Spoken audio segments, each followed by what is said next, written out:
Welcome to The Explainer. Today, we're unpacking a fascinating and, honestly, deeply sobering document that tackles one of the most persistent issues in American society. We're looking at a text called The Architecture of Poverty, and it completely forces us to look right at the mechanics of systemic inequality. Instead of viewing economic struggle as just, a matter of bad personal choices, this source asks us to examine the actual blueprints of the economy itself. Okay, let's just dive right into this. The document actually starts by challenging a narrative we all know extremely well, the American dream. It's a story we've all been told, right? This idea that if you just work hard and play by the rules, financial stability is practically guaranteed. But as the text points out, this story positions success purely as a personal virtue and poverty strictly as a personal failure. And the source argues that for millions of Americans, this narrative completely crumbles under scrutiny. Why? Because poverty isn't just some temporary ditch you can climb out of with enough gripe. The source frames it in a way that really sticks with you. It describes poverty as a carefully constructed maze, a labyrinth of interlocking systems designed to extract wealth from those who have the least and redirect it upward. Now, that is the central premise of our explainer today. The text is arguing that poverty is an engineered machine. It's a multi-layered structure of exploitation that begins way before your first paycheck and continues long after your last. To really understand this machine, the document breaks it down into 4 foundational pillars. We're looking at finance, labor, geography, which includes housing and health, and the criminal legal system. Let's see how all of these actually connect. Let's start with that first pillar, finance.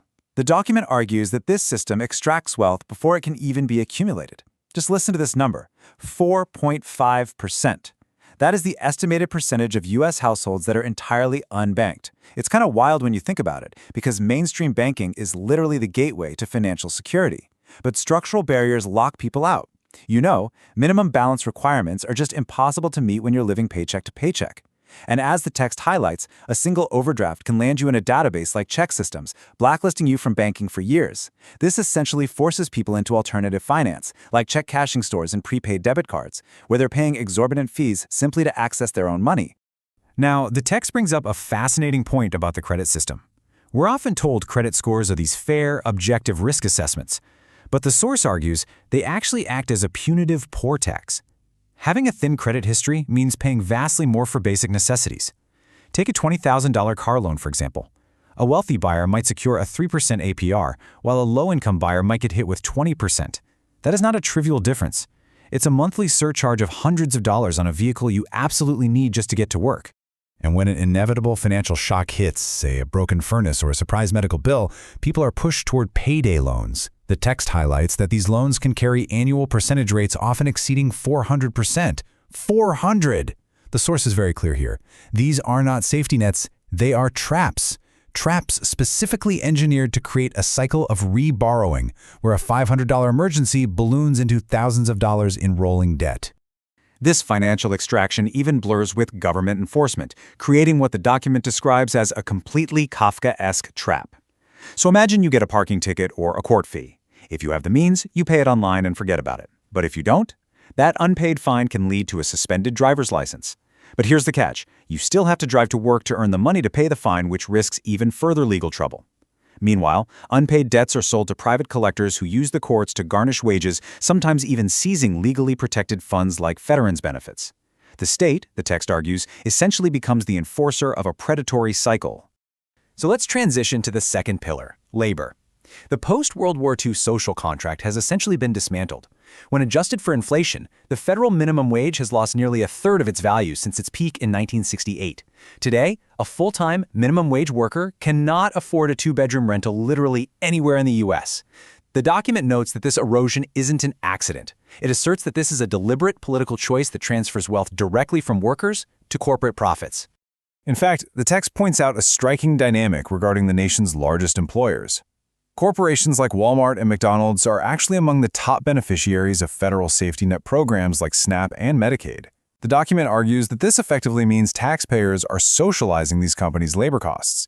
It allows them to keep their wages artificially low while relying on the government to subsidize their workers' basic survival. The text also sharply critiques the gig economy, calling it a modern sharecropper system. Companies offload the massive costs of capital, like vehicles, gas, maintenance, straight onto the worker, classifying them as independent contractors.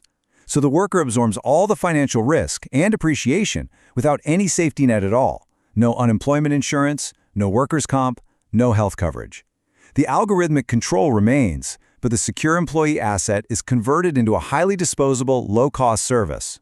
The source provides some crucial historical context for this. This labor structure is reinforced by a decades-long assault on collective bargaining. It started with the Taft-Hartley Act in 1947, moved through the spread of right-to-work laws, and leads right up to today's landscape. The text highlights a particularly absurd modern reality. Non-compete clauses for low-wage workers, like fast food sandwich makers or janitors. These aren't about protecting trade secrets. The document argues they are blunt instruments designed to suppress labor market competition and trap people in low-paying jobs. Moving to the third pillar, geography and health. Poverty is a physical place. The document sharply contrasts affluent suburbs, protected by exclusionary zoning laws that mandate single-family homes, with geographically isolated low-income zones. These zoning laws enforce what the text calls a spatial mismatch. They separate low-income families from well-funded schools, clean air, and job centers, effectively turning a daily commute into an expensive, incredibly unreliable hurdle. Within these isolated zones, the text describes a parasitic housing ecosystem. Because tenants lack competitive power or the cash for down payments, landlords in slum economies can actually charge more per square foot for dilapidated units than landlords in wealthy areas do for luxury ones. Furthermore, eviction is no longer just a rare legal event. It has become a routine, profitable business model. Just a few keystrokes create a permanent scarlet letter on tenant screening databases, generating profound instability for families. Tied directly to this physical precarity is the healthcare system. And the source really doesn't hold back here, calling it the single most powerful poverty-generating force in the United States. They frame it perfectly, calling it the only major system where you receive a service without knowing the cost. You receive an indecipherable bill months later with an implicit threat to your entire livelihood. The text argues this system weaponizes illness, turning a human crisis, like say a child's asthma attack, into a punitive financial event. Think about it. Because healthcare is tied to employment, losing a job means losing your insurance exactly when you are most vulnerable, and even with insurance, the document argues the design is inherently predatory, utilizing high deductibles and surprise billing to shift the costs. The source states plainly that medical debt is not a passive side effect, it is a feature of a system that extracts profit by rendering the sick poor. Which brings us to the fourth and final pillar, the criminal legal system. The document argues this functions as a massive engine of marginalization and wealth extraction.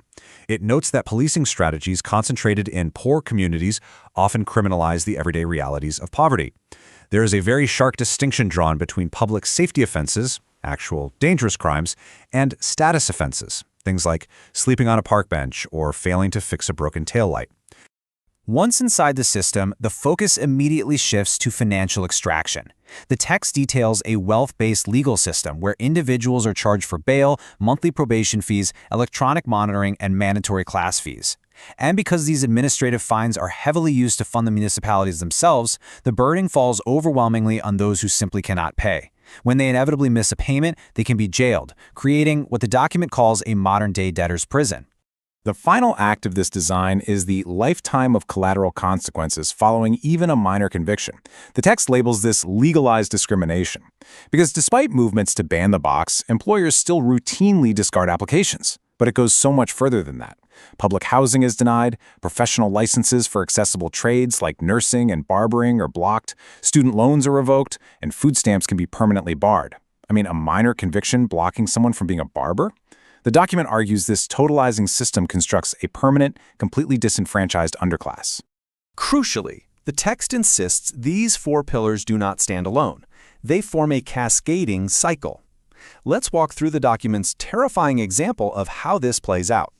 It starts with Pillar 1, a predatory loan that drains your bank account. Because of that, you can't afford a car repair, which causes you to lose your job. That's Pillar 2. Without income, you face an eviction from Pillar 3, leading to homelessness. And sleeping on the street results in a citation, dragging you right into Pillar 4's web of court debt. The interconnectedness is what makes escape incredibly difficult. Which really brings us to the core thesis of the entire document. When we look at all these overlapping traps, the fees, the low wages, the zoning, the medical debt, the fines, The text concludes with this very stark realization. It says, "This is not a failure of the system. It is functioning exactly as designed to maximize profit. The architecture isn't broken. It is operating purposefully." And that leaves us with a profound challenge. By framing poverty not as a personal failing, but as an engineered structure, the source shifts the entire conversation. So I want to leave you with this final thought.